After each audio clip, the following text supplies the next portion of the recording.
కోడికత్తి శ్రీనుకి life ఖతం.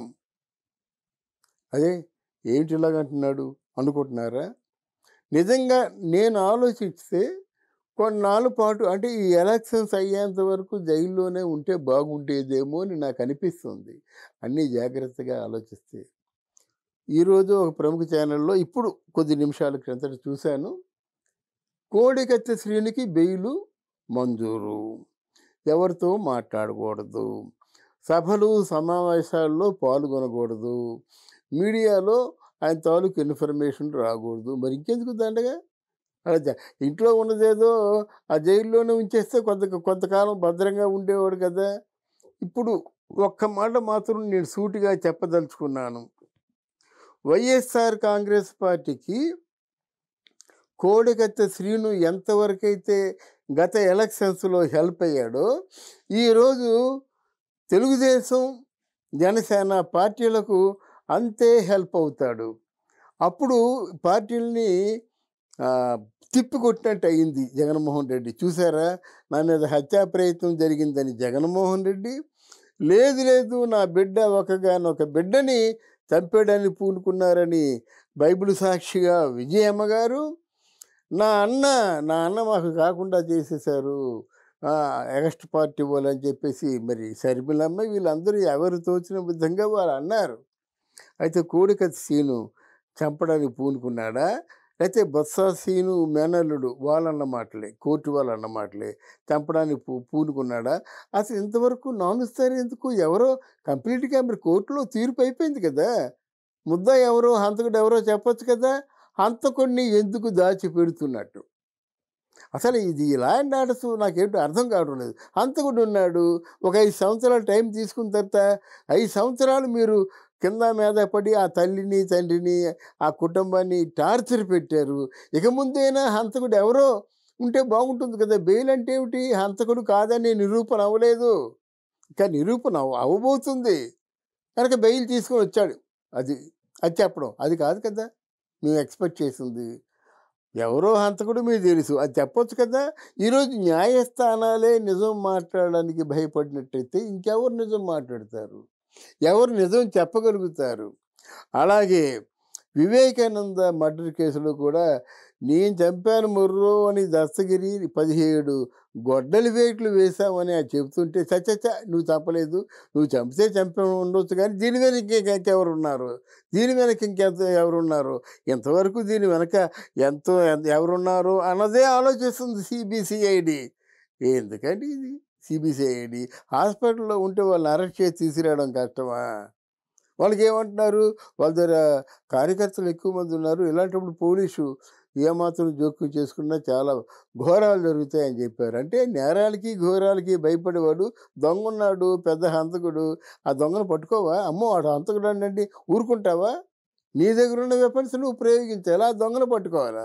అంతేగాని దొంగ గద్దు దొంగ అండి ఆయన జోలికి వెళ్ళకూడదంటే మీరేం పోలీసులు అయ్యా, మీరేం సిబిసిఐడి మీరు అని ప్రజలు అడుగుతున్నారు.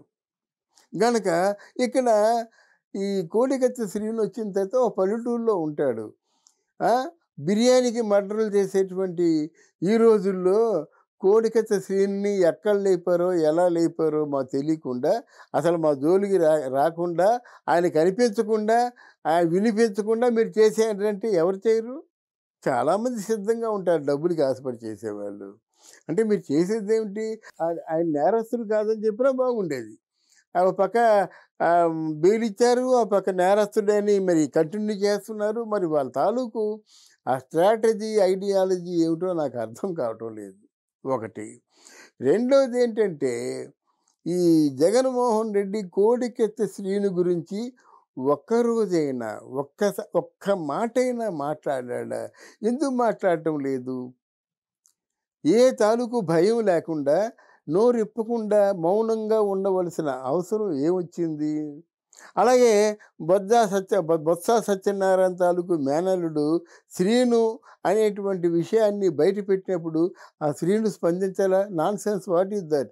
నేను అంతకున్నేమిటి అని ఎదురు తిరగాలి కదా, ఎదురు తిరిగి ప్రశ్నించాలి కదా.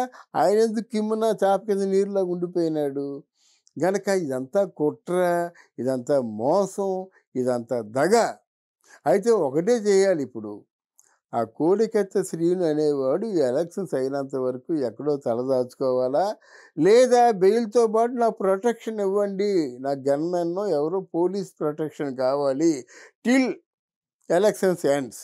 అంతేగాని ఇలాగుంటే మాత్రం కోడికత్తి శ్రీను చాలా ప్రమాద పరిస్థితుల్లో చిక్కుకుంటాడు. అసలే పేదవాడు. ఎవరు కూడా సహకరించడం లేదు. వారికి ఏ సహాయం అందటం లేదు. మరి ఏమని ఆశ చూపించి ఆయన్ని ఈ ఈ ఈ కేసులో ఇరికించారో గానీ మొత్తానికేంటంటే ఆయన ఆశలన్నీ అడియాసలే అయ్యాయి. అకారణంగా అమాయకుడు బలైపోయాడు. ఇక మీదటైనా కనీసం ప్రాణరక్షణ కోసమైనా ఆయన ఆహ్, ప్రాణాలు కాపాడుకోవడం కోసమైనా ఆయన హ్మ్, ప్రభుత్వాన్ని లేతే న్యాయస్థానాన్ని ప్రభుత్వం ఇవ్వదు ఎలాగిస్తుంది? ఆయన గవర్నమెంట్‌లో ఉన్నప్పుడు, ఆయన ముఖ్యమంత్రి అయినప్పుడు. అలాని కాకుండా ఆహ్, మన ఆహ్, జడ్జిలైనా సరే, న్యాయస్థానాన్నైనా సరే, నా ప్రాణానికి ముప్పు ఉంది గనక నన్ను కాపాడండి అని మీరు పిటిషన్ పెట్టుకుంటే గానీ ఆయనేమవుతాడో తెలియని పరిస్థితి. తీరా చేయి దాటిపోయిన తర్వాత మనం ఏం చేయగలుగుతాం? సంతాప సభ పెట్టుకోవడం తప్ప. గనక ఈ కోడికత్తి శ్రీను తాలూకు విడుదల బెయిలుపై విడుదల వార్త కొంత ఆనందం అనిపించినప్పటికి కూడా గానీ, అంతకు మించినటువంటి భయాందోళనలు కలిగిస్తుంది. దీనికి న్యాయస్థానం తప్పకుండా స్పందించి, ఆ కోడికత్తి శ్రేణును మాత్రం ఎలక్షన్స్ అయినంత వరకు అంటే అపోజిషన్ పార్టీ మళ్ళీ రూలింగ్‌కొచ్చేంత వరకు. రూలింగ్‌కొచ్చేస్తే పర్వాలేదు. వాళ్ళు ఎలాగా కాపాడుకుంటారు. వాళ్ళని అంటే రక్షిస్తారని నేను మనస్ఫూర్తిగా కోరుకుంటున్నాను.